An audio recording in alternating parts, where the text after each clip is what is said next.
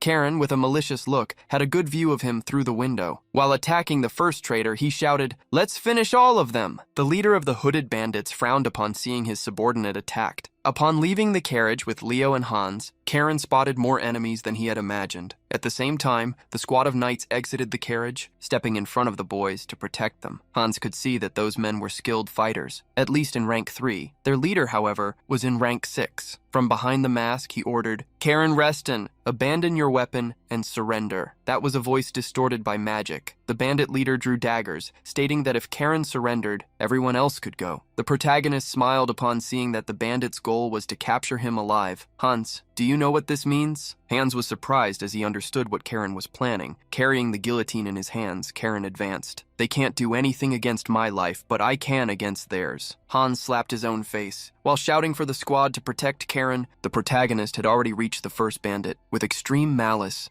Karen hit the first enemy. As soon as he knocked him down, the other bandits rushed in his direction. Quickly, knights and bandits began to cross swords. Karen was having fun brandishing the guillotine, making his enemies suffer. With a macabre look, Karen challenged them to face him all at once. Since no one was approaching, Karen asked if he should advance instead. The bandits realized that Karen was not common, something that was not in the agreement. Irritated, the leader of the gang told everyone to get out of the way. He would face the boy. Before Karen could face him, Hans advanced. Karen was surprised. Hans wanted to defend his young master from danger. The hooded leader threatened, "You are rushing to your end, Fortress Knight." Hans was willing to risk himself to put that to the test. As soon as the battle began, Hans jumped towards the bandit. With a long, curved sword, the bandit prepared himself. The swords clashed, sending off sparks. The bandit suddenly noticed something. He jumped back, dodging the oppressive power of Hans's attack. Hans frowned as his attack was deflected. Surprised, he saw the bandit make strange movements. Those blade movements showed that he was a knight of the Sultanate of Pabar, Shion Hakimi. Hans wondered what a knight from such a distant place was doing in the empire, as both places had a non-aggression pact. The fact that a Pabar knight was after Karen was even stranger. With the battle, however, becoming favorable to them, Hans hoped to discover the answer soon. With Leo and especially Karen clearing the battlefield, everything was fine. Hans, however, was surprised by Shion's sudden advance. The sword pressed him, forcing him to defend himself. Shion scoffed darkly. "Do you have the luxury of being distracted, Haerang Knight?" Bravely, Hans shouted. "Your formation has already collapsed, Shion Hakimi." With the power of blue mana, Hans forced Shion to retreat. He ordered the knight to surrender. Shion looked around, realizing that his men had indeed fallen. Hans returned the advice Shion had given. "If you surrender, your life will be spared." However, Shion had no intention of giving up. Shion's eyes turned black and his pupils red. He would use everything he had to complete the mission. Using the mana return ability, Shion charged towards Hans. Hans could see that Shion had no intention of returning alive. Hans felt that even the young master was in danger now. However, he could do the same. Hans released all the mana he possessed. Hans's eyes turned blue like the mana as soon as he used the power to confront Shion. But at that moment, Karen's voice emerged. "Hans, I'm disappointed. Didn't you come with me to prevent me from causing trouble?" Karen appeared behind Shion while he was charging towards Hans. The protagonist smiled, preventing Hans from giving up his own life. Shion quickly turned to face Karen. The protagonist showed who he really was by brandishing the guillotine. The arm Shion used to hold the sword detached from his body. The sword fell to the ground before he could realize it. As a final comment, Shion muttered, "Karen Reston, you are a monster." The protagonist was happy with the compliment. However, worried, he saw the sword begin to tremble. That meant there was still some threat. Karen shouted at Shion, "Are you still planning something?" Hans was surprised as Shion's red-as-fire mana grew. Shion looked at Karen, apologizing for having no resentment against him. The protagonist was confused. Hans suddenly ran, shouting, "Squad members, protect Lord Leo!" Leo was surprised. Before he understood, all the knights jumped on top of him. Hans did the same, jumping over Karen. The mana overflowing from Shion went mad, launching attacks everywhere. Confused, Karen questioned Hans about what was happening. Hans revealed that Shion was using a self-destruction attack. Hans, crying, apologized for being incompetent. Shocked, the protagonist looked at Shion, who had almost completely transformed into fire. While Shion created a large explosion, Hans begged Karen to survive. With the shockwave caused by the explosion, everything around was swept away. Trees were knocked down. Karen saw that happen personally. A voice from the depths of the ocean emerged at that moment. "What an idiotic master. It's been a while since I tasted fresh knight's blood, so I'll earn my keep. If you don't want to be blinded, close your eyes." Minutes later, Hans woke up with Karen shouting at him, "How long are you going to lie there?" Confused, Hans stood up. "You brat! I even sacrificed myself as a shield for you." Irritated, Karen questioned who had asked to be saved. If it weren't for that voice, things wouldn't have ended well. The protagonist heard the sword's voice tell him to be grateful. He was truly surprised to hear it. He discovered that this was a sword with an ego, and the reason they managed to survive the explosion that created a large crater. While the injured were being attended to, Karen analyzed the sword with an ego, something he believed only existed. Thanks to the forging of evil blacksmiths who used souls as raw material, the guillotine cursed Karen for comparing it to a sword with an ego, while the sword explained that it had saved him from the explosion using all the absorbed mana. A carriage approached. Karen calmed Hans down upon seeing that they were not enemies. Karen refocused on the sword, asking if it only absorbed mana by fighting enemies. It could also absorb his mana, however. A knight on a horse approached, introducing himself. "I am Hiri, captain of the autonomous territory of Thebe Watchmen." The protagonist put the sword inside the scabbard so that it could no longer speak, while Hans introduced himself back to Hiri. Hans also introduced one of Archduke Halo's grandsons, Karen. Hyri lifted the visor of his helmet. The territory of Thebe feels deeply responsible for dragging you into this unfortunate incident. By order of the mayor, we have come to safely escort you. The group accepted the escort, grateful. The first carriage followed the dirt road. As Karen looked out the window, Hans asked if he was sure they wouldn't return to the fortress. Even investigating the location, the results could be uncertain. Hans believed it was still too early to judge that the threat had disappeared. Karen reassured him, advising that he had contacted Xeris before leaving and he should be on his way. Karen was irritated by Hans being overprotective. The Imperial Guard in the capital must have moved too. Don't worry too much. Changing the subject, Karen asked if Hans knew Xion. Hans revealed that Xion was a 6-star knight from the Sultanate of Pabar. Karen remembered that the land of the Sultans was in a desert east of the Empire. Protagonist wondered if the non-aggression pact was being threatened. Things were more complicated than he imagined. Hans didn't think, however, that relations with the Sultanate had worsened to the point of being attacked. Karen questioned Leo, a member of the family, if he didn't think that what had happened was justification for the start of a war. Leo could not answer the question. He ended up looking at the dirty clothes he had taken off. Distractedly, Leo's hands continued to tremble, even though he tried to stop them. Karen knew that Leo was like that because it was the first time he had eliminated someone. However, Karen hoped that Leo would overcome it soon, because that was life. Hyri, who was accompanying the carriage, looked out the window, advising that they would arrive at the autonomous territory soon. Looking out the window, Karen could perceive how rich the territory was. As soon as they approached the main gate, he could see a large building with several gears in its decorative structure. The mayor received the group cheerfully, welcoming them. He demonstrated relief at seeing the group arrive safely. Immediately, the mayor stated that he would cooperate with the House Reston investigation. Karen interrupted him. We already know that Thebe has no relation to the attack. Hans affirmed the same to Mayor Grein, asking him to be calm. Hans could see that Grina had aged since the times he was the economy minister. Grein sighed, feeling the weight of the position of mayor. Grein quickly tried to act more cordially, but Karen asked him to feel comfortable talking, as it was not pleasant for him to be treated with such formality by someone older. However, Grein could not accept talking casually with the lineage of a ducal house. Since he couldn't accept that, Karen told him to kneel to demonstrate sincerity. Grein noticed Karen's intentions and quickly accepted his kindness. The mayor then invited everyone to go to another place to continue the conversation. While wine was being served, Karen surprised the mayor by revealing that the bandits destroyed the train using not mana, but smuggled explosives. Karen, who had served the drink, reminded the mayor that explosives were not obtained without passing through the Army Supply Agency. As such an agency was under the control of the Empire, Karen believed that the smuggling of explosives was almost impossible. Thus, he asked if they could have been brought from outside the Empire. Green was shocked by the assumption that they could have been obtained with the help of the Sultanate of Pabar. Green realized that all that made sense, as only Pabar and the Empire could produce high-quality explosives. Having made Grein understand this, Karen asked if a merchant guild in Thebe involved in smuggling wouldn't cause problems. Grein observed Karen's sharp deduction. He quickly agreed that the possibility was the most likely. Grein would not disagree with Karen so as not to be suspected of complicity. Karen watched the mayor drink the wine and asked him to keep one thing in mind. The members of the Blue Wolf Knights and the Blue Sea Fortress suffered casualties in this incident. Grein was surprised, realizing that he needed to cooperate. Being part of the Knights, Hans attentively observed the mayor. The mayor quickly tried to change the subject, asking how Karen's father was. The protagonist was surprised. Do you know my father? Grein nodded animatedly. Of course. I have brotherly relations with your maternal grandfather, Brother Gale. Surprised, the protagonist commented, hearing about such connections so suddenly. You really are a politician, aren't you? Grein quickly corrected himself, asking if there was anything more important than that. Suddenly, someone hastily opened the door. Mayor! Urgent news from the capital has arrived. Grein stated, however, that he already knew that the Imperial Guard had moved. However, the employee corrected him. Not just the Imperial Guard. Tax Commissioner himself has departed, leading Special Division 1. Grein was shocked. Commissioner Gale Ferriton was known as the King of Darkness. He was the brother Gale that Grein had mentioned. Trembling, Grein asked Karen if he had already expected such a movement. The protagonist dangerously gritted his teeth. My grandfather appreciates me very much. Enough to drop everything and come running to save a grandson in danger. The full moon night quickly arrived in the territory of Thebe. Several people populated the streets and noticed the arrival of countless knights. A large entourage had arrived. At the head of the entourage was Gale Ferriton, Karen's grandfather. Some people observed the entourage in the shadows, hooded. A man commented to another, since it's related to his grandfather. He arrived quickly. In the mayor's office, several merchants were fighting. A tax investigation so suddenly? What is this? Didn't you say there was already an agenda? Why is it happening tonight? The merchants didn't understand why they couldn't have time to prepare. Even if you are a puppet mayor, you should at least give us some time. Grine was already getting annoyed with the accusations. He banged on the table furiously. Do you know how serious this is? A young man entered the room, stating that the mayor was correct. Karen reminded everyone, not only was the Emperor's railway destroyed, but Duke Reston's grandson and the people of the Blue Sea Castle were attacked with suspicious explosives smuggled in the commercial guilds in Thebe. All the merchants looked at Karen, who asked if they now understood the gravity of the situation. The merchants looked at each other, surprised and scared. One of them tried to speak for everyone, stating that they were just asking for time to prepare. Karen questioned who the old man who dared to speak was. The bearded man quickly introduced himself. His name was Humir, a viscount and leader of the Humir Commercial Guild. Hearing the introduction, Karen stated that he would make sure to personally deliver his name to the tax commissioner, his grandfather. Suddenly, another door was opened. An employee opened it, introducing the special division of the tax agency, as well as the main commissioner. The merchants fell silent when Gale entered the room. The white-haired man shouted at everyone, "From now on, your commercial guilds are subject to a tax investigation. The tax agency has received complaints of illicit gains through tax sharing and attempts at tax evasion." Karen observed his grandfather, murmuring that he looked more like a soldier than a government official. Curious, Leo asked Hans if the first special division was really that scary. Hans told the boy that the first division dealt with powerful guilds and nobles. Due to this, they could even mobilize the Imperial Guard. The boy realized how scary they could be if someone didn't pay taxes. Suddenly, Gale approached Karen. "It's been 3 years, Karen." He exchanged the severe expression for a loving smile. "How have you been?" The protagonist nodded upon seeing his maternal grandfather. When they gathered in the garden, Gale asked his grandson if he really didn't need treatment. Upon hearing about his grandson's well-being, Gale asked if he suspected who the mastermind of the incident was.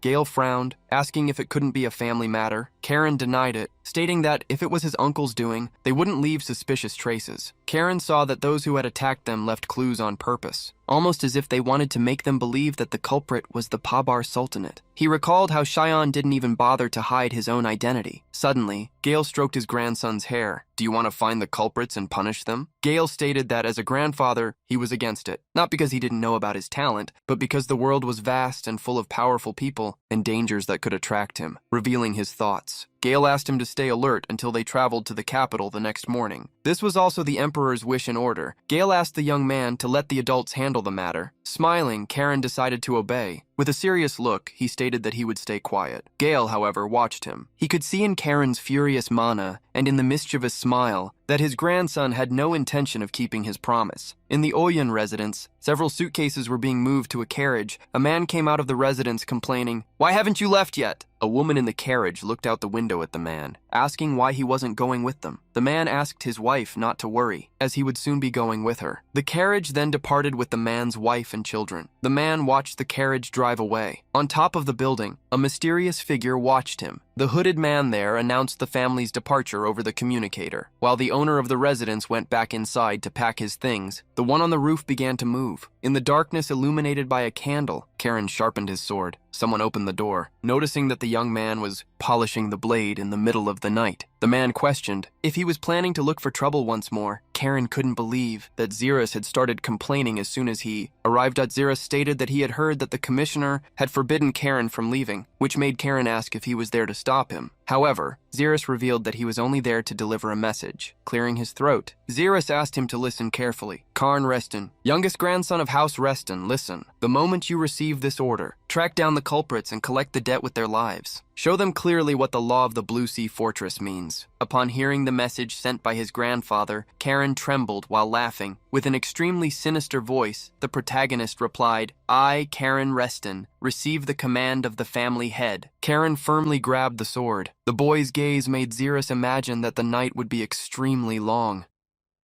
In one of Thebes' busiest night streets, where people gathered after drinking and open flirting occurred, a few women were surprised to see 2 young men. Leo was still confused as to why they needed to go so far, but Karen wanted to go exactly to the underworld market to find the best information. Leo, however, just didn't understand why he needed to pretend to be the servant. Karen, who was also wearing a mask like his cousin, reminded him, "We are going to East Thebe, where lawlessness runs rampant. If young nobles are seen walking around, wouldn't they attract suspicious attention?" Despite understanding this, Leo still didn't grasp why he had to be the servant. Karen merely shushed him as they were approaching a dark street. This was the place Cerzeris had mentioned. The duo walked down the dark alley where not even a soul dared to go. Following behind Karen, Leo continuously looked back, as he didn't have a good feeling. Karen was already exasperated with him. If you are scared, you can go back right now. Just then, Leo was startled by a voice that emerged from the dark. This is not the place a young master should be visiting. Before the duo, a hooded being appeared, musing, "For you to appear here, what must it signify?" Karen immediately put his hand on the hilt of his sword, preparing for if anything happened. The hooded person, however, approached, revealing, "It's a pleasure. I was sent by Cerzeris. It will be an honor to escort you, young masters." The man with gray hair and a burn scar on his face removed his hood, introducing himself. "My name is Julio." As soon as he found the boys, Julio asked if they should go now. A safe hideout has already been prepared. Upon arriving at the new house, Julio informed the boys that sound-dampening artifacts had already been prepared. Therefore, they could speak freely. The protagonist looked around, commenting, "You must have been through difficult times around here." Julio, however, made a revelation he was from Thebe. This made Karen curious. How does someone from Thebe become an informant for Reston? Julio did not reveal much, merely stating that he was repaying the kindness Cerzeris had shown him in his youth. Understanding the situation, Karen wanted to get straight to the point. "Those who said we would be going to the capital and that they would attack the Reston house with smuggled explosives, do you know who they are?" Julio did not hesitate to answer in the ba. Affirmative. Taking a notebook and flipping through it, Julio commented, "From what I've discovered, there are 2 merchant groups dealing with explosives in the black market." He showed one of the pages of the notebook to Karen, revealing they are the Kerr and Caligo groups. Julio, however, disclosed that the Kerr group had already established its position in Thebe and was then gradually leaving the black market. Karen then asked about the Caligo group, and Julio revealed a bit about them. Formed by a group of former prisoners, they would do anything, as long as they made money. Julio also knew something extra. "I found out that the Caligo members left the city earlier today." Karen was surprised by the suspicious information. That morning had been exactly when they had been attacked. Leo remembered perfectly. Karen now had 2 suspects, one that did anything for money, and the other was abandoning the black market. As there wasn't much time for investigation, Leo asked where they would go. Karen smiled and questioned, "Isn't it obvious? Those with nothing to lose are always the ones who act recklessly. They would be going to find the Caligo members." Julio volunteered to guide them to them. In a large residence, a conversation was taking place. One of the sides seemed very worried. "Brother, are you really going to let young Karen act?" Gale sighed, recalling the letter he had received, asking him to let Karen go. He had no choice but to agree. The mayor of Thebe remembered how the wolves claimed to have their own ways of acting. After some time in thought, he revealed something to Gale. "Actually, young Karen asked me for a favor." Karen's grandfather became curious. With a worried look, Grine revealed to Gale, "He asked me to stop you no matter what. He was planning to move alone, regardless of the Archduke's permission." Gale couldn't believe his grandson's thoughts. However, Grine reassured him. Hasn't young Karen already proven his abilities? Still, Gale worried about his 13-year-old grandson. Grine, however, reminded him, "For a genius, age is just a number." Still, Gale remembered they were in Thebe, a place where danger could arise at any moment. There were even merchant guilds buying influence from politicians. Preparing to drink the wine again, Gale commented, "Your son-in-law chooses to remain on the border, while the powerful families of the capital fiercely control the situation. This place is full of people who would,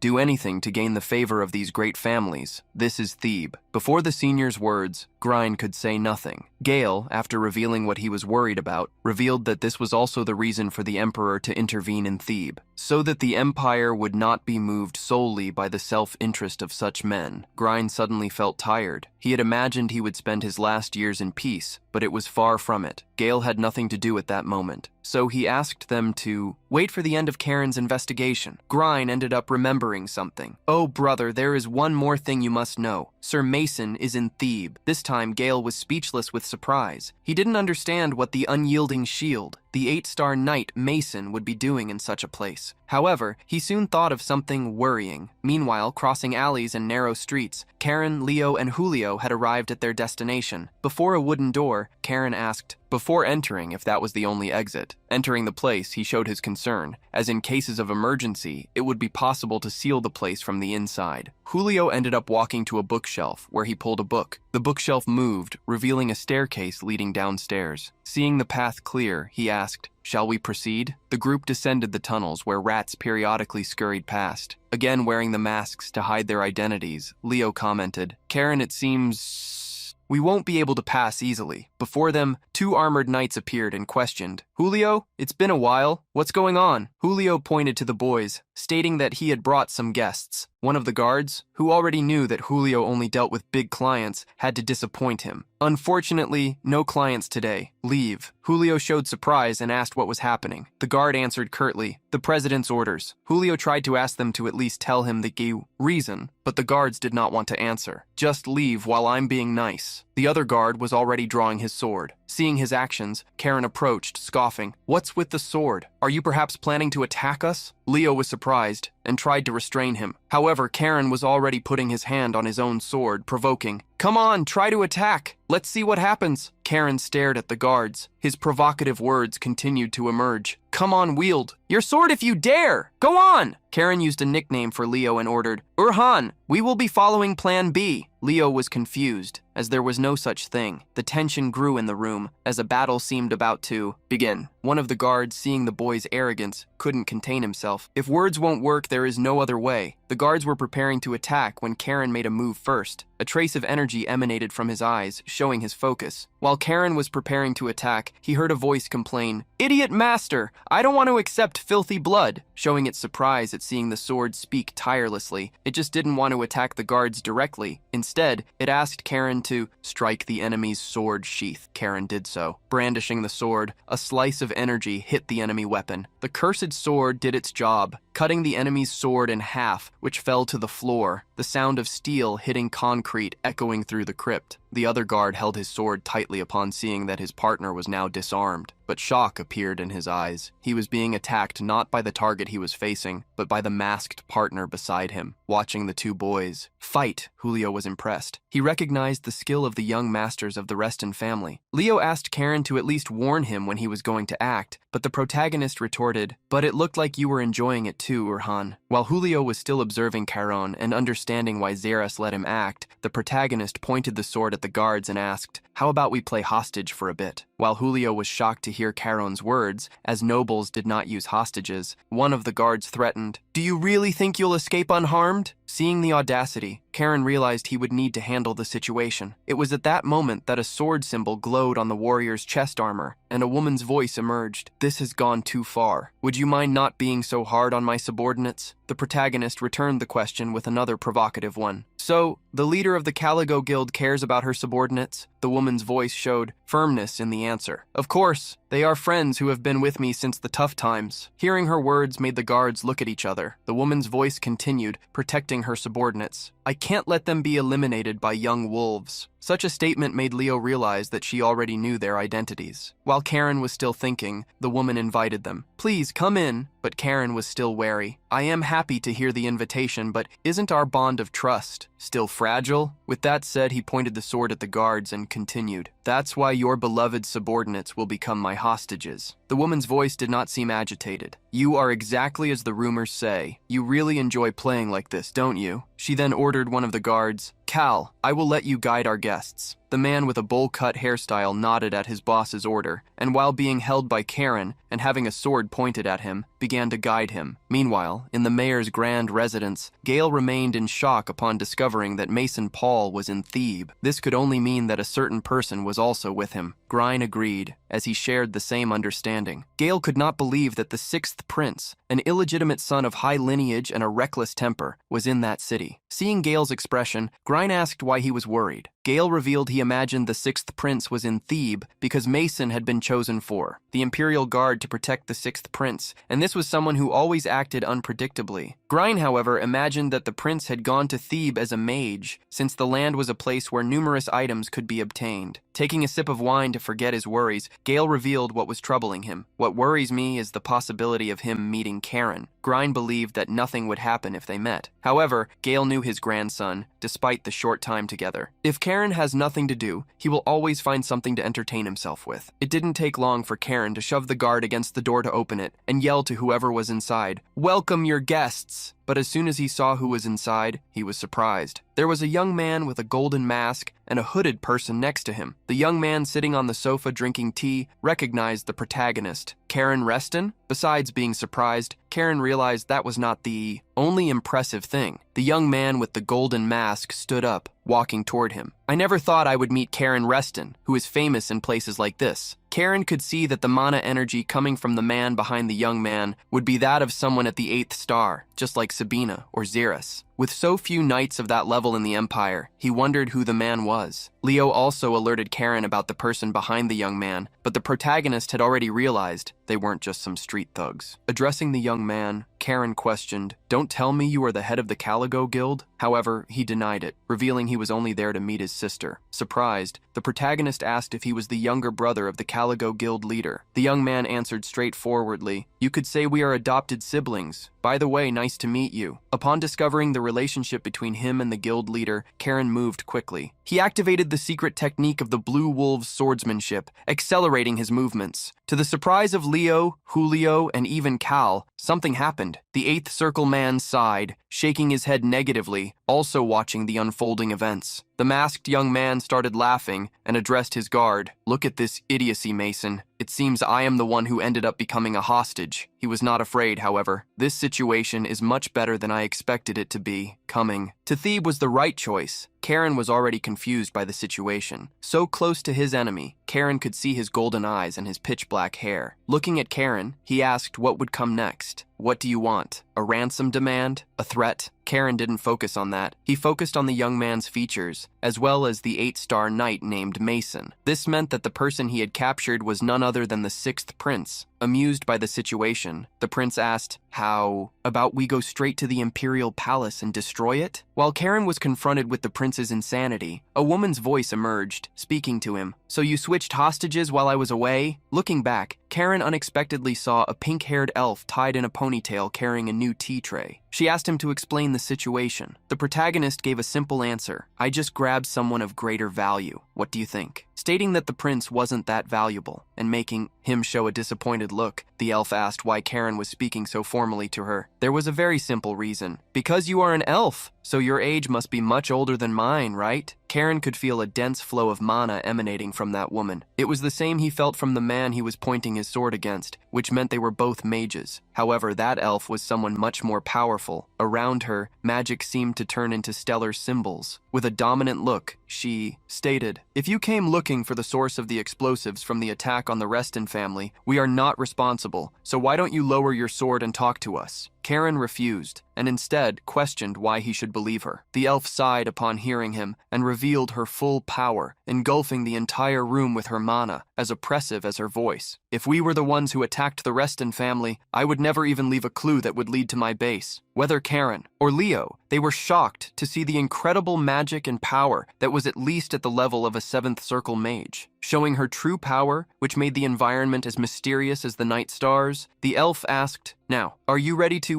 talk?" Sometime later, Mason's and the prince's cloaks had been spread out, while their masks were left on a table. While serving tea, the elf once again stated that they were not the ones who used explosives to attack the Reston family. "Although we deal with explosives, these are only for experiments." Karen, who was unexpectedly being hugged by the prince, just like Leo was, questioned if this had been done by the Cur Guild instead of the Caligo Guild. The elf, however, did not believe the Cur Guild would do something so cowardly. While listening to her, Karen started to get annoyed, pushing the prince's arm off his shoulders. The prince unexpectedly smiled. "Isn't this enough intimacy for friends?" Pointing to himself, he requested, "Just call me Rio." The protagonist scoffed, irritated. "Friends, my foot." Behind the sofa, the knight who took off his mask warned, "Watch the words you use with the prince, young wolf." This time, Rio asked Mason not to be so strict, but Mason himself couldn't help but sigh in disbelief. "I can't believe my brother's youngest grandson is a complete lunatic." The protagonist frowned, wondering how Mason knew Yahello. After serving the tea and hearing the provocations, the elf asked if they could get straight to the point. She apologized for introducing herself late. "I am Poina, the president of the Caligo Guild. It is an honor to meet the 2 grandsons of Archduke Yahello, the continent's greatest hero." Poina continued the subject she was discussing earlier, reaffirming that they had not been the ones to use the explosives, but revealed that she could tell who the culprit was. Poina, however, demanded a condition. Sighing, Karen already expected there would be a demand. He waited for her to say what she wanted. The elf took a sip of tea and stated with a slight smile, "I want you to become friends with Rio." Rio patted Karen's shoulder, who was surprised to hear the request. Karen knew that getting involved with the royal family would be troublesome. Isn't it obvious what people will think when they see a house of dukes and a prince walking together? That won't just look like a simple friendship. Poina paid attention to Karen's words, as he was very aware of his position. Rio, however, contradicted him. It's normal for children to become friends, and this wouldn't be a disadvantage for the Reston dukes, right? Frowning, Karen asked what advantage they would receive. Rio was ready to answer. The Reston family will have to start moving as well. This would serve as a warning to the royal court and the central nobles, don't you think? Rio's words showed that he could think, and not always act like a lunatic. Despite this, Karen remained cautious. Why go so far, Prince Revelio? The sixth prince smiled, proudly declaring, I will do anything that makes my father suffer. My dream is to become a cursed son. That is my purpose. Karen went back on his thoughts, as Rio really was crazy. Poina was curious to see what Karen's decision would be. So, what are you going to do? The night in Thebes is long, but we don't have much time. Confused, the protagonist asked what she meant. Poina revealed that the Imperial Guard that had gone to the city had a separate purpose. This left Karen even more confused, so Poina revealed, it is about the case where the grandsons of the meritorious Reston family were attacked. However, the Imperial Guard is not actively solving the case. Have you ever stopped to wonder why? Everyone listened to Poina's words with curiosity, as it was quite suspicious. Karen asked for her answer, until he guessed it himself. Are you saying the Imperial Guard is in cahoots with the culprit? Poina only smiled and stood up, stating, the answer might change, depending on who the culprit is. To Poina, it was clear that the Imperial Guard had a different goal than Karen did. Poina picked up a scroll of documents, revealing that it contained the movements of the culprit, and everything related to the incident. With stubborn eyes, she stared at Karen, asking if he would accept her offer. The protagonist stared back for a moment and made his decision. The day was about to break, when carriages continued to be loaded with supplies. The leader of that organization hurried the employees so that everything would be moved quickly. The man who had been contacted for the service received the guarantee that as soon as he managed to do what was required, the Imperial Guard would erase any evidence so he wouldn't need to worry, and would thus receive a title of nobility as was promised to him. He had sworn to do his best, all for the title he had always wanted to achieve. Still, he felt he was the only one doing all the cleaning up of the evidence. He cursed the Duke's grandsons for surviving. Suddenly, a man entered the office, running hastily. My lord! My lord! Hastily, the man warned that the knights had just arrived. The culprit for the attack was shocked to the point of stuttering. Is it the Imperial Guard? At that moment, a voice emerged from behind the assistant. The Oyun Guild really works hard, even at night. Who had arrived was not the Royal Guard, but Karen, who upon facing the leader of the Oyun Guild joked, the house is quite busy, huh? He was shocked to see the grandson of the Reston ducal house. Karen also recognized the name in front of him. And you are the piece of trash who wanted to get rid of me. With a provocative look, the protagonist commented. For someone who tried to get rid of someone, you seem to love your family very much, don't you? At that moment, Xeris appeared at the door behind Karen, carrying a bag. Young master, I brought what you asked for. Seeing the leader of the Oyun Guild get agitated upon seeing the bag dripping a red liquid, Karen provoked, are you curious to know what's inside? The man stammered, refusing to believe. Could it be my family? Karen just threw the bag on the floor, telling him to look if he was so curious. Trembling, the man ran to the bag, and upon opening it, began to cry desperately upon seeing several hands. No! My family! The protagonist made him snap out of his mediocre condition with a slap, ordering, look closely, stop making a scene. As soon as the man recovered from his agitation, Karen asked, do you think those calloused hands belong to your family? Confused, the master of the Oyun Guild asked whose they were. The protagonist revealed the truth. These are the hands of those sent by your partner to attack your family. Hearing the young man, the man cried with relief, thanking fervently. But Karen warned him, don't celebrate yet. With a terrifying look, Karen showed his sword, and placing his hand on the man's shoulder reminded him, you allied with those who conspired to attack the Restons. Many people perished because of this. Those who attacked your family are not guilty, but you are. You will spend the rest of your life in the underground prison of Changhae Fortress, and you will regret every day you are alive there. Xeris, standing at the door, crossed his arms to ensure Karen's words were true. Karen ordered Xeris to take the man away, and the knight did so. Outside, several knights were already waiting, ready. Meanwhile, at the Caligo Guild base, the conversation continued. Poina had heard there were rumors about the Emperor's health not being good, so she asked the prince directly. Rio was quite satisfied with what was happening, because thanks to it, the nobles were causing an uproar. The prince wanted to rest, but heard Poina remind him, internal conflicts in the Imperial Guard are intensifying, and the division between those pro-war and those allied with them is decaying. Still, thanks to me, we gained a reliable ally, didn't we? Rio couldn't understand how that was thanks to his sister. He smiled confidently, declaring, Karen is totally surrendered to my charm. Poina still couldn't believe Rio acted this way, as he wasn't like this when they met. It was hard to get used to. Remembering the past, the sixth prince seemed melancholic and lost in time. Yes, it's true. As soon as I escaped the palace intrigues and arrived in Thebe, my mother's life was hanging by a thread. If it weren't for Sir Mason, we would have departed this world a long time ago. Rio's words carried a great sense of gratitude. He felt the same way about Poina. If I hadn't met you in the city, I would never have learned magic. I am who I am thanks to both of you. Besides the two, the prince knew that Karen would also be an important person for him in the future. The house of the Archduke, the continent's greatest hero, would soon begin to move. At the city hall, a commotion was already starting. The mayor's voice was loud due to his surprise. What do you mean by that, Karen? You want to publicly announce that the Restons were attacked, as well as the details of the investigation? Gale believed that, if the matter became known, the Restons' prestige would be stained, so he asked if he was sure. The mayor was also worried, as Thebe's reputation would also be affected. Karen was confident in his plan and reassured Gwyn, rest assured, it won't be the mayor who will be held responsible. Karen laid the loose ends on the table. This will simply make it impossible for those who did it to even think about hiding the incident. The young man chuckled, already imagining how Grain would benefit. The mayor will become a leader who fights against injustice. Before leaving, Xeris received the order from Yahello to allow Karen to do whatever he wanted. Xeris did not know what the young man was planning, but he would follow his lord's order. With a maniacal smile, Karen confidently asked, "Trust me just this once." Now, he just wanted to wait and watch the unfolding. In the Grand Blue Mansion, a message had arrived, sent by the young Master Karen. Reading the letter, Yahello was surprised. He wants to announce the damages of the attack and the results of the investigation. The butler, Herrick, confirmed the young man's request. At that moment, another person arrived at the Duke's office and bowed slightly. "Lord, you called me?" Announcing that a message from Karen had arrived, he invited Pale to enter. He extended the letter to his son, commenting, "Here is a report that a member of the Thebe Council is involved in the attack and has been arrested. The Thebe Council has promised full cooperation to prevent this from recurring. What do you think, Pale?" Pale took the letter to read it personally, though he had a worried look. Pale's assessment was that the plan could break the political balance in Thebe, which left him confused. Doesn't this essentially amount to giving power to Thebe's mayor, who previously had no power? Yahello agreed, because until then the council was the one holding the power, but announcing that the council was linked to attacks would throw it into a bonfire of problems. Despite his grandson being reckless, Yahello agreed that this time he had achieved a brilliant revenge. He could also see another achievement, the expansion of the Reston House's influence over Thebe. Despite being happy that Yahello evaluated Karen's abilities so highly, Pale was still conscious that his son was only 13 years old. Isn't that too heavy a burden to place on someone so young? With a voice of warning, Yahello reminded him, "Pale, didn't you say you trusted your son?" Pale raised his eyebrows in astonishment when his father reminded him, "A wolf must walk like a wolf. It's natural to worry about your son stepping onto wild terrain, but didn't you say you would trust him to the end?" Hearing his father's reprimand, Pale was silent for an instant before agreeing. "Yes, my lord, I will trust my son to the end." Yahello was satisfied with the answer. Now he could continue with the matter. In any case, thanks to Karen, this incident will serve as a clear warning to the center's weeds, including those grumpy dogs in the Imperial Guard who are thirsty for power. Yahello clenched his hands, remembering the past, and eventually commented, "If he saw this, he would have eliminated every one of those damn people with absolute certainty." Immediately, Yahello ordered, "Pale, prepare for the storm that will arise. The time has come for Reston to move again." That afternoon under the sunset, Grind's voice echoed in front of the city hall to a crowd of constituents. "Citizens, I am ashamed that such an incident has happened in our proud city. A counselor who only coveted a little more power tried to eliminate the grandson of the continent's greatest hero, Archduke Yahello." The citizens' voices spread, shouting slogans. "Take down those council bastards!" Grine roared with a clenched fist, swearing, "I, Grine, will return this city to the people. I promise to do my best." From an elevated floor, Karen watched the speech with his grandfather and Leo, who eventually commented, "He looks like a fish in water now." Knowing Grine, Gale revealed, "He is an excellent politician, Leo, and a great politician never misses a chance to gain what he can." Curious, Leo asked Gale if the politicians in the capital were also like that. Gale, however, denied it and revealed, "The reason Grine rose to such a high position is precisely because his skills are unparalleled." Leo understood Karen's grandfather's words. Apparently, the mayor was much more impressive than he seemed to be. What made Gale curious was that the whole plan had been created by a 13-year-old boy, and his grandfather, the head of the family, had allowed him to put it into execution. Gale recognized that Archduke Yahello considered Karen's skills to be at a high level. This could lead to the young man being included in the Reston House's line of succession. However, Gale didn't know if that was a good thing to see. While continuing to watch the support Grine received, Karen turned to his grandfather and asked thoughtfully, "Are you okay?" Gale was confused by the question. Karen was clear in his concern. "You got involved in matters linked to the interests of the Reston House." With a downcast look, the young man revealed what his mother had told him. "She said you don't like to get involved in public affairs. I wonder if I made you,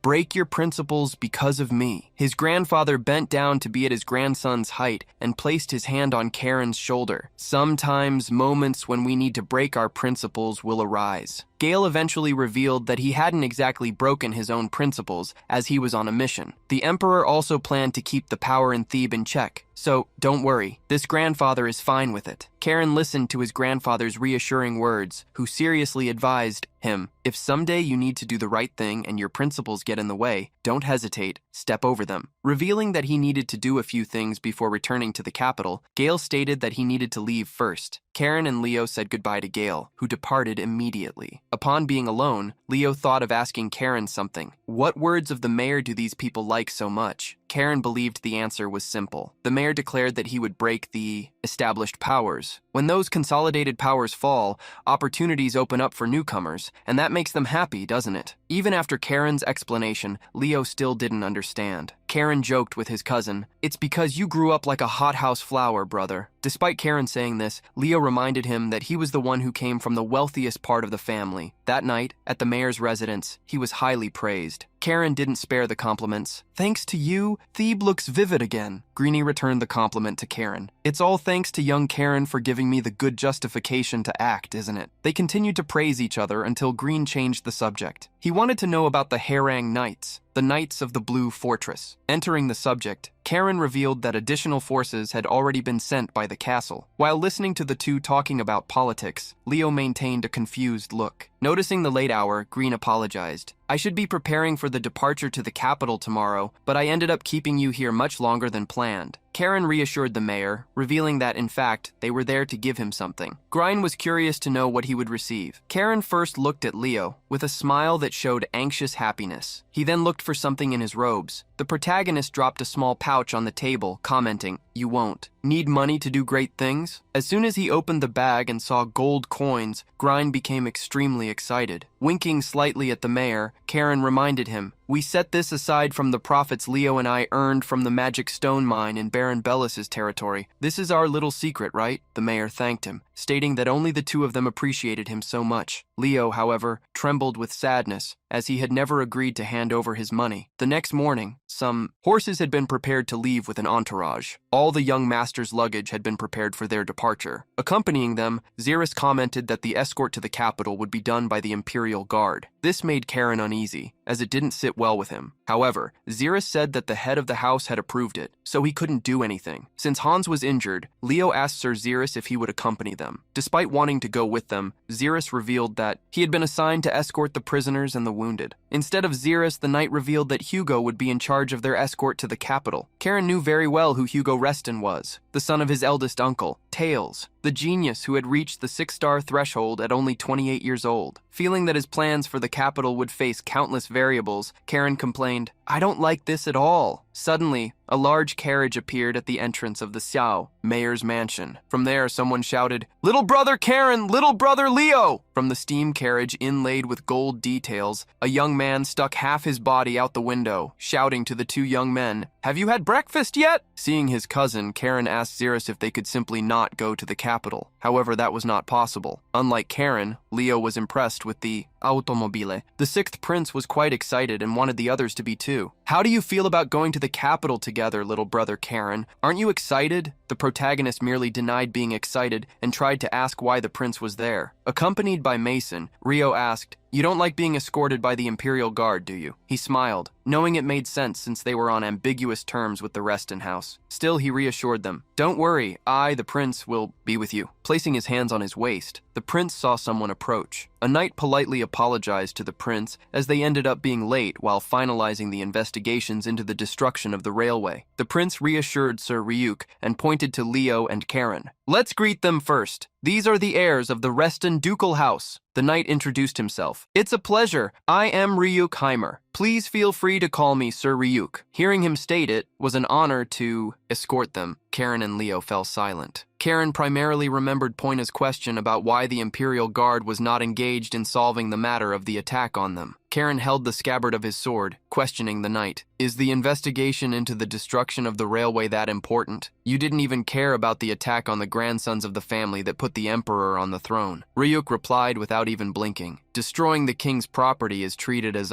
treason, so the Imperial Guard must investigate it first." Karen was so irritated that he trembled as he tried to force a smile. "So that's the case. We will need to accept it for now." So that no friction would occur, the prince intervened, asking if they should go now. Xerus placed his hand on Karen's shoulder, praising him. "You restrained yourself well, young master. Before we discover who is behind the attack on our house, there will be no need to ruin our relationship with the Imperial Guard." The protagonist nodded but commented, "For now." At the moment, the situation was merely suspicious, but Karen internally swore, "If there is evidence that the Imperial Guard has become a lackey of a powerful house, then I myself will crush them." Karen was ashamed of such people. Even I, who sold my soul to the darkness to gain strength, wouldn't do something like that. The entire journey until close to sunset proved to be much calmer than Karen expected. Seeing Karen bored, the prince asked if he wanted to talk, but Karen was too irritated for that. Rio, however, remembered the mayor of Thebes' speech and asked, "That was your doing, right?" Rio knew that the mayor was trying to become the center of power and take the council's place with the Reston house helping him. Karen asked the prince what made him think that, and the answer was clear. Why would someone speak of justice? That's just a pretext. The prince praised what they had done, restoring the prestige the Reston house had lost with the incident in a brilliant move to gain another powerful ally for future fights. Discovering all this, Rio asked if that was Karen's entire plan. The protagonist diverted from the subject, returning a question. "So approaching the black market guilds wasn't a waste of time, huh?" The prince was proud to declare that he could also say that he himself emerged from the streets. "I went through all sorts of things to survive. Do you really think I wouldn't have that much sense?" After ending the conversation, the protagonist just started ignoring the prince and looking at the sunset landscape. The prince then rummaged through a bag, and upon taking out a small talisman, sent a message to Poina, who quickly replied, "What happened, Rio?" The prince used Poina to complain, "Don't fight too much, got it, sister. Karen is totally ignoring me." Poina, upon hearing him, requested, "Don't fight too much, got it? You are friends." Karen immediately denied being friends with the prince, which made Poina question him. "What about our agreement?" The protagonist ignored her, looking away. "I haven't agreed yet. I need to hear the terms first." The voice from the pendant smiled, as Poina had been caught off guard. Still, she asked Karen to think once more. "My proposal wouldn't be bad for you either." Karen, however, questioned her. "Don't you think we lack the trust to say something like that?" The elf was confused upon hearing him, but heard the young man say, "If I ally myself with an elf who is a guild leader without permission, the elders will surely persecute me." Poina prepared her tea and corrected Karen's thoughts. "I want to ally with you, not your family." The elf's statement left Karen confused. He questioned her motive. Poina was direct in answering his question. "It's clearly always worth investing in good products." The protagonist fell silent, giving Poina time to add, "Rio also needs a friend." That was the part Karen hated. most about the deal. While they continued the car journey, Karen continued to listen to Poina. If you want more trust, then receive the information I gave you as a gift. We will have several chances to help each other. Poina also requested, if you need anything, contact me through the crystal. Goodbye. While holding the crystal with Poina's voice, the prince smiled at Karen. Let's get along from now on, little brother. Karen couldn't deal with the selfishness of the prince and elf duo. Still, he received the communication crystal that Rio handed to him. While Karen analyzed the crystal, the prince looked out the car window, commenting, "It looks like we are almost there, doesn't it?" The protagonist ended up looking out the window when the prince spoke, and soon he saw what the prince was referring to. A large wall was ahead, which the prince used as a reference. Welcome to the capital, Dacus, Karen. The car quickly approached the gate, which opened for them to enter the capital. Since it was already sunset, when the car arrived at the residence where they would stay, night had already fallen. Only the lights from the windows served as illumination for the large stone brick mansion. Leo, who was sleepy, and Karen got out of the car. The prince stuck his head out the window and smiled, extending an invitation. If you want to take a tour of the capital, call me anytime. I'll give you a free tour. The protagonist, however, just refused. As the car sped off, accelerating and splashing mud behind it, the prince waved goodbye, shouting, "Either way, you'll see the city soon, so don't be so disappointed." Mounted on a horse, Sir Ryuk approached, also saying goodbye. "We will go our separate ways from here, young masters." The protagonist thanked Ryuk Heimer, who didn't need the thanks. "Don't worry, we'll see each other again." Ryuk and the other members of the Imperial Guard quickly departed on their horses, while Karen watched them. Internally, Karen was certain that they would meet again. He just didn't know when. From where they were, Leo ended up seeing a bright tower on the horizon and asked his cousin what it was. The tower that rose like a monument reaching towards the sky was the Magic Tower. The center of the entire tower shone, as if mana flowed through it. Upon discovering its name, Leo asked if the mages lived there. The building was extremely extravagant. Karen ended up agreeing with his cousin. He ended up imagining how many tons of money those mage bastards had invested in that construction. Seeing it in person now, it was completely different from what he remembered it being 50 years ago. Seeing the Magic Tower, Karen now felt he was truly in the capital. Leo observed with curiosity and confusion the various feelings Karen was displaying. For Karen, being back in the capital was no different from returning to the grave of his former self, Kane later. At that moment, a voice startled the two, who quickly turned around. "So you have arrived." Leo trembled slightly upon seeing his older cousin, Hugo. Karen observed Hugo with surprise. He hadn't felt even a drop of presence when he approached. He was seeing for the first time who the genius said to be among the best in the Empire was. Hugo extended his hand, greeting the two. "You must be tired from the long journey to the capital, Karen and Leo." Knowing the long journey they made to the capital, Hugo praised the boys for having worked hard. Being the first time he met Karen, he unexpectedly extended his hand. As they shook hands, Hugo commented a second compliment. "If I had known the youngest was so impressive, I would have stopped by Cheonghee Castle sooner." The protagonist smiled, returning a compliment. "Brother, you are as impressive as the rumors say." There was, however, a flame burning between the two, which scared Leo, the weakest of the group. Suddenly, a lady rushed out of the residence, opening her arms. "Karen, come here, my boy." Karen recognized his grandmother, who bent down, lovingly rubbing his hair. "How long has it been? You've grown so tall." The protagonist tried to force himself to endure the excessive affection, until Karen's grandmother spotted Leo. "Pleasure to see you too, young man. I have already heated a bath. Come in and rest. Grandpa had some things to resolve, so he will return later." Karen's grandmother guided him and Leo inside, while reminding them, "We need to go out to buy a brooch for us to wear at the banquet tomorrow, so go to bed early. Understood?" As soon as he was alone, Hugo looked at the hand he used to shake Karen's, and seemed surprised. "My mana forced to retreat?" He still remembered that, the moment he released his mana to check Karen's abilities, the young man faced it head-on with his own mana, which was not calm like a lake, but raw like a sea in the midst of a storm. Previously, Hugo had received a message from his father, a request to keep an eye on his cousins so they wouldn't get into trouble in the capital, as well as to observe them. From the slight mana clash, he realized there was much more to discover. He wanted to know exactly what kind of person Karen Reston was. After taking a bath, Karen discovered what his room was. He immediately jumped into bed, completely exhausted, but his irritation was even greater. Clicking his tongue, he cursed. "The damn guy tried to inject mana into me out of nowhere." Hugo seemed like an inflexible fellow, although a bit different from his father, Tails. Leaving the matter aside, and now returning to the place that was his grave, 15 years after being reborn, Karen sought a costly liquor that he had stolen from the prince's carriage and maliciously wondered, should I drown my sorrows? The protagonist suddenly looked around, and holding the liquor, stared at his sword, leaning next to the bed. Unexpectedly, he poured some of the drink onto the blade of the sword, which asked confusedly, "What is this now, master? If you're going to give me something to drink, give me blood." Drinking and not accepting the sword's complaint, Karen affirmed, "I need someone drunk to vent to." Karen reminded the sword that that place was like his grave, but that was something it already knew. This left Karen confused as he had never told it. However, Karen had already had all his memories read by it. Sitting on the bed, cross-legged, he scoffed, as expected of a sword of the beings of darkness. Leaving the jokes aside, the protagonist commented, looking at the drink, "The blue dragon said you were the sword I used in my past life." The sword confirmed the information, but it itself didn't know why it had transformed into another sword. It also didn't remember the events before being transformed, and swore, "As soon as I find the one who transformed me, I will finish him off 1,000 times. The protagonist calmly corrected it. "Once is enough, don't you know?" Curious, the protagonist asked, "Why not go to the Northern Sea and ask the blue dragon itself?" But the sword thought he was too weak to make such a journey. Returning to drinking, Karen walked around the room commenting, "Well, I could always investigate this on my own." Seeing how he drank non-stop, the sword asked if he was perhaps in a bad mood. Karen cursed the sword. "Why would I be damned?" Sword? Just as the sword wanted to discover something, Karen also wanted to know the reason for starting a second life. Seeing the reflection of his new body, Karen had the certainty that he could only have reincarnated with the influence of some immense force. While he was immersed in thought, the sword called him. Unexpectedly, it requested, "This liquor, do you mind giving me a little more?" The next day, upon leaving the mansion when the sky was already bright, Karen entered a street where countless vendors shouted, calling everyone who passed by to see their goods. With him were also Leo and Hugo. Leo, especially, made Karen quite irritated. "You are embarrassing me. Stop looking around as if you were someone who has never seen the big city." Leo lowered his head, asking what was wrong. But Hugo accompanied Karen's thoughts. "He's right, Leo. You must act with dignity as a family member." This made Karen maliciously mock Leo, but Hugo turned to him. "Karen, you should show respect to your older brother in public." The protagonist irritably clicked his tongue, as Leo beside him also provoked him. Hugo reminded them that they could act freely when they were alone, but warned, "Outside, think about how you act, as that affects the family's reputation." Hugo's words made Karen ask, "So, when we are alone, can I speak freely with my brother?" Hugo merely ignored the question, pointing to the other side. "It looks like we are almost at the shop we are going to." Karen became extremely irritated upon seeing Hugo ignore him and threw a childish fit. While following Hugo and Leo, Karen looked to the side and saw a shop sign with the symbol of a sewing machine. He stopped in front of the shop and called out to Hugo, "Brother, can we stop here first?" Seeing the shop that only had clothes with old styles, Hugo was confused. "You like that?" Leo shared the same opinion. "The style looks old. Are you serious?" The protagonist placed his hand on Leo's shoulder and tried to teach him something. "Trends always come and go." Saying that Leo didn't understand anything about fashion, Karen headed towards the shop entrance. Seeing them interact made Hugo observe them with curiosity. As soon as they entered the shop, a man came out from behind the counter, humbly receiving them. "I am honored to receive such young nobles in my shop." The old tailor, with a monocle and a measuring tape around his neck, approached the customers, commenting, "I normally don't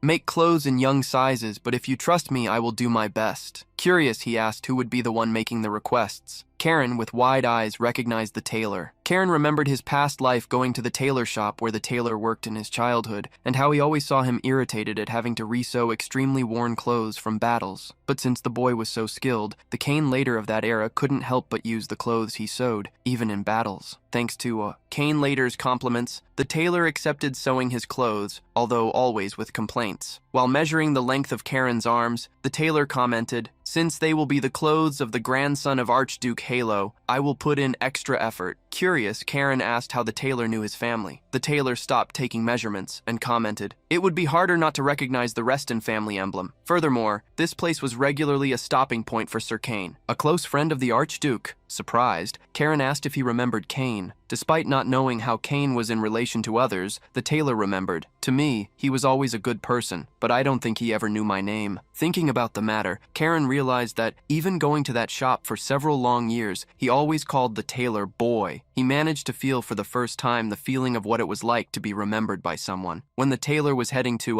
the inner part of the shop, Karen stopped him to ask his name. Karen could see the tailor's face and childish smile when he answered, "My name is Luhan." As soon as the tailor introduced himself, the rushed voice of a girl emerged from the front door. "Grandpa, did you hear the news? Sir Kane's enemies, Archduke Halo's blacks from the Reston House, are in the capital." A green-haired girl hastily recounted the news to her grandfather without noticing who was in the shop. It was only after she finished speaking that she noticed the glances of the trio of cousins. She fell silent while Karen stared at her, raising an eyebrow, wondering how Halo was supposedly his enemy. After a minute of silence, the young woman greeted Hugo, who returned the salutation. "It's the first time we've met since the last tournament, Miss Amy." Leo was surprised to recognize Amy's name. "Wait, you mean you are Amy Altura?" Confused, Karen asked if he knew the girl. Leo was surprised that Karen himself didn't know who she was. "She is a fencing prodigy who reached the 4th star at 17. Sighing, Karen wondered why there were so many geniuses in the world. Hearing Karen's comment, Hugo apologized to Amy on his behalf, embarrassed. Hugo then officially introduced the young woman. "Karen, Leo, this is Sir Amy Altura of the Imperial Guard." As soon as Karen started to introduce himself, Amy interrupted him. "I know, you are Karen Reston, right?" She approached Leo, who ended up blushing with shame, and recognized him too. Leo was as shy as a fan being recognized by an idol. Karen asked how Amy knew about them, and she replied, "The seniors who were assigned to escort you told me about you." Leo was disappointed to hear that Amy only knew him because of the escort. However, seeing that the young woman recognized them just by knowing their names, Karen realized she had an incredible intuition. Maybe she could have sensed their mana to make the association. Luhan left his duties and asked, "Sir Amy, have you eaten yet?" Amy quickly argued with her grandfather. "Stop being so formal with me. Speak to me as you used to. I am still just an apprentice. I'm not even a knight yet." Hugo approached Amy, putting her in a good light. "You are being too modest. You said you would be the one to lead the Imperial Guard for the next 50 years. At that moment, Karen interrupted the duo, questioning, "Why do people say my grandfather is Sir Kane's enemy?" The protagonist sighed, commenting, "He's the guy who sold his soul to a being of darkness, isn't he? What's so good about someone like that?" Shrugging his shoulders, Karen asked if he was wrong. Hugo tried to warn Karen about the words he was saying, but Amy was already irritated. "You dare to speak such words?" An intense fury had overflowed from Amy, as if she were defending her own parents. With this fury, she roared, "You dare to insult Sir Kane's honor! I challenge you to a duel!" Cleaning his ear with his finger, the protagonist questioned, "What right do you have to do that?" Tears welled up in Amy's eyes, who yelled, "I am doing this because I inherited Sir Kane's will!" The protagonist tried to argue against Amy's words, questioning her. What is this so-called will? Did he want to stay by the demonic emperor's side until the end? What if even that was caused because he sold his soul, and not because of his own will? Amy refused to accept Karen's arguments, and continued to roar. "Even so, Sir Kane would have stayed by his side until the end, because he was a man with pride." The protagonist sighed upon seeing the girl's old passion, and commented, "She is the type of person you can't reason with." Facing her, Karen questioned, "How do you expect to be a knight when you show hostility so easily?" Amy continued to try to explain herself, stating that she wasn't doing that for personal feelings, but for Sir Kane's honor. But in the middle of the girl's explanations, a loud growl sounded throughout the tailor shop coming from her stomach. Leo was startled by the loud noise, and Karen smiled, asking, "How about we fill our bellies before the duel?" The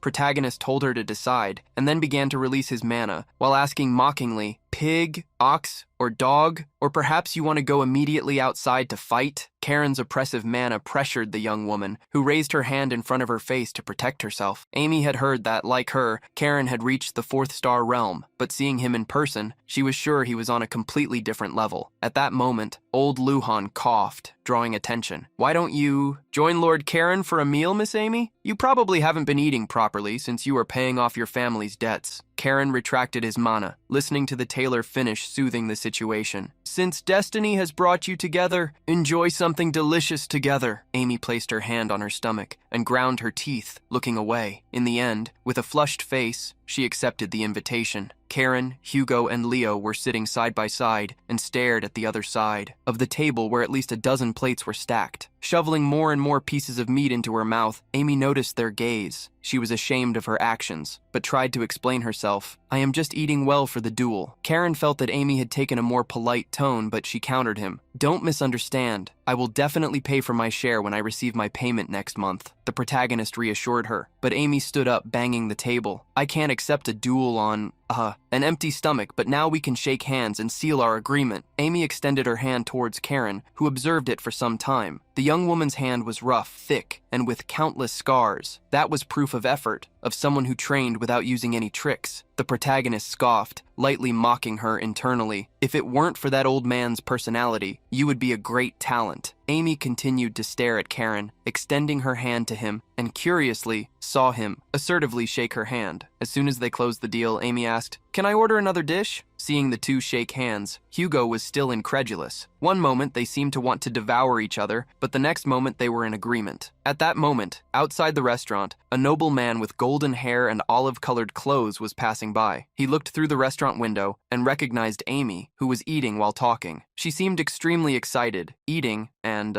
talking about training. The man left his soldiers behind, entering the restaurant alone. At the restaurant table, Karen asked Amy when they would duel. The young woman wanted to fight him as soon as she ate the new plate of food that was about to arrive. While Amy warned that he might get a beating from her, the nobleman approached the table, appearing behind her. His voice drew attention when he spoke to Amy. "You seem satisfied, Amy? If you showed up, you should have contacted me, your brother, first." With a malicious smile, he placed his hand on the girl's shoulders. Frowning in mockery, he stated, "You shouldn't be wasting time with these vagrants, right?" The protagonist stared at the man with a curious look. He continued to speak, as if nothing could touch him. "Do knight apprentices of the Imperial Guard perhaps have so much free time?" Adjusting his long hair, he continued arrogantly, "You even have time to gather with men like this." Seeing how the newcomer dared to even provoke them, Karen smiled. "It seems I've found a damned troublemaker." Irritated, Amy tried to push the man behind her away. "I already paid this month's installment." However, he continued to hold her shoulders. "I'm not interested in the money, but in you. Don't you get it yet? Isn't it better for you to be on good terms with your creditor?" Tired of being ignored, Hugo questioned, "Who are you to interrupt someone's dinner like this? Wouldn't it be polite for you to introduce yourself first?" The arrogant man was surprised to see that someone didn't know him. "Aha! Someone in the capital Dekus who doesn't know who I am? How absurd. I am Gal Kian." The name was familiar to Hugo. Gal, the youngest son of Count Kian's family. Hearing that the man knew his family, Gal smiled, confident. Hugo knew in detail. That is a noble family that lends money to other nobles, the capital's largest usury house. Gal was proud to see how much they knew about his family, and warned, "No one should be ignorant of our family's name. We control the finances of Marcus Diaz's house." This time, Karen entered the conversation, scoffing. "Bullshit that you control them." Gal was surprised by the mockery, and even Amy was startled. The protagonist stood up, holding his sword and questioning, "Do you think I came to the capital just to exchange pleasantries?" Gal gritted his teeth, furious. "Who are you, brat? Do you need a lesson?" Carrying the sword over his shoulders, the protagonist walked past Hugo. "Brother, I'll explain to Grandpa later." From his pocket, Karen took out 2 potions and showed them to Gal. "Do you see this? They are potions that heal fractures instantly. They are quite expensive, you know?" Faced with so much nonsense he was hearing, Gal was already grinding his teeth and his veins were exposed. Seeing how the man treated his words as gibberish, Karen jumped toward him, roaring, "I'm going to fix you with a good beating." Karen's maniacal gaze fixed on his target, while he reassured him, "Don't worry, I'll leave you alive." Faced with the attack, Gal just screamed in fear before suffering the greatest damage of his entire life. In an office, a shout of surprise was heard. "What did you say? Repeat that again." Before Gale, an assistant repeated once more. "Mr. Karen Reston, your maternal grandson, sir, the chief, was arrested by city guards about 30 minutes ago." Gale held his hands to his head, upon discovering that his grandson was already causing problems. He couldn't even remember how long his grandson had been in the capital. Investigating the situation, Gale asked the reason, but was incredulous when he heard the assistant say, "Under the accusation of assaulting Degal Kian, the youngest of the Count Kian family." Gale thought momentarily, as he remembered having heard that name before. The assistant explained who Degal was, a man known for being a womanizer. Gale was able to remember clearly upon hearing. Gal was someone who went after the daughters of men who owed him money. As soon as he had confirmation from the assistant, Gale cursed. That is a guy who should have departed this world a long time ago. But curious, he asked, "How did Karen go after him?" The assistant revealed that they weren't sure yet, but he had heard that Karen beat up Gal while making him drink healing potions. Gale was worried upon hearing that, as he knew that when it came to incidents between nobles, the Imperial Guard would take care of the investigation. Considering considering. The relationship between the Reston House and the Imperial Guard, Gale knew that the circumstances would not be favorable for Karen, especially because the opposite side was the Count Kian's house. Gale stood up, intending to intervene. "I'm going to the police station!" The assistant, however, stopped the commissioner, revealing that he didn't think he would need to intervene. Gale didn't understand the assistant's thinking, especially since Count Kian, crazy for money, wouldn't stand still either. To Gale's surprise once again, the assistant revealed the victim, Degal Kian, is asking for leniency for Karen. Remembering Gal's tears, the assistant continued. He says Karen is innocent and that everything was his own fault. He is shedding tears and begging mercy for Karen. He also claims he is determined to change. Gale didn't believe that the brute Degal Kian was doing this. With the assistant's confirmation, he laughed in the form of a sigh. Head bowed, Gale trembled slightly, wondering what kind of magic his grandson had used. Knowing that the rumors about Karen would spread throughout the capital, Gale wondered how he would explain it to Yahello, but he quickly thought of something. He wouldn't send Karen to the capital thoughtlessly. Of course not. He would never do that. Shock appeared in Gale's eyes as he understood Yahello's plan to unleash a mad dog in the capital. Meanwhile, leaving the building, Karen said goodbye. It was a pleasure meeting you, police chief. I will visit you often. Upon hearing the young man, the police chief was shocked, as that meant the boy would cause trouble more often. Before leaving, Karan remembered something and questioned, Degal even confessed, so you will handle this properly, right? The officer scratched his head, answering awkwardly, well, in principle, investigations involving nobles are the responsibility of the Imperial Guard. Hearing that there was such a rule, Karen stated that he would ask his grandfather. Upon hearing him speak of Archduke Yahello, the officer was scared. The protagonist soon also thought aloud, oh, I can ask my maternal grandfather too. Hearing him speak of another grandfather, the officer, who was already opening the gates for him to leave, asked the name of that grandfather. The protagonist replied with a smile, he is Sir Gale, tax commissioner. Why? The officer was even more frightened upon hearing him and shouted, I will do my best. Outside the police station, Hugo, Leo, and Amy were already waiting for Karen. Oh, there he is. Curious, Hugo asked what kind of conversation he had had with the officer for him to be acting so subserviently. The protagonist merely responded humbly and imagined joking. Maybe it's just an incentive to do justice? Hugo remained silent until he sighed. Well, since the case is closed, then I won't hold you responsible. But the next time you cause trouble, at least notify me first. Hugo felt that this young man could not be controlled. If he tried to do so, Karen would probably cause even more problems. Since Karen affirmed that he would notify him next time, Hugo thanked him, but Karen countered him, asking him not to thank him. Hugo observed Karen and couldn't understand how someone like his uncle, Pale, who was so respectful, could have such a crazy son. Karen joined Leo and Amy, who apologized to him for involving him in trouble. She offered Karen tea as compensation for the incident. While Amy guided the way, Hugo thought about his father's orders and wondered, what should we do when he doesn't get involved in an incident but causes one himself? Wondering how to control Karen, Hugo even thought about stopping by the magic tower to get some magic. Sometime later, the group arrived at a tavern where, on the sign, there was a teacup. Before Karen were some biscuits, as well as tea, cake, and other things. He sighed when he saw what they were going to eat. Leo was incredibly excited about the sweets, but Amy thought Karen didn't really like the snack. The protagonist, however, denied it. That's not it. The confectioner carried a tray with more cakes and smiled at the group. There are several desserts, so eat as much as you want. Surprised by more food arriving, the protagonist questioned, Hey, shopkeeper, isn't this already too much? The confectioner, however, denied it. Absolutely not. Do you know who you are? He smiled with happiness, as he already knew the rumors. You were the one who brought divine punishment upon the wicked Degal. While eating the biscuits, the protagonist internally grumbled, Why are they treating me like a hero in the rumors? Despite that, he acknowledged that the food was tasty. Changing the subject, Karen approached Amy. He wanted to know how she had ended up owing money to the Kian family. Amy was surprised and warily revealed, My father tried to expand the business and ended up in debt. Leo entered the conversation asking, Was it difficult to manage everything just with the territory's taxes? Amy tried to explain a little more in depth. The situation between her and the Restons was completely different. For provincial nobles like us, living in the capital is difficult. We needed additional resources. Taking a sip of tea, Hugo questioned if there was no support from the Imperial Guard, since, with her talent, it would be natural for her to gain some support. Amy revealed the reason why that hadn't happened. She hadn't chosen a faction. If she had chosen to stay on one of the sides, she would have received support,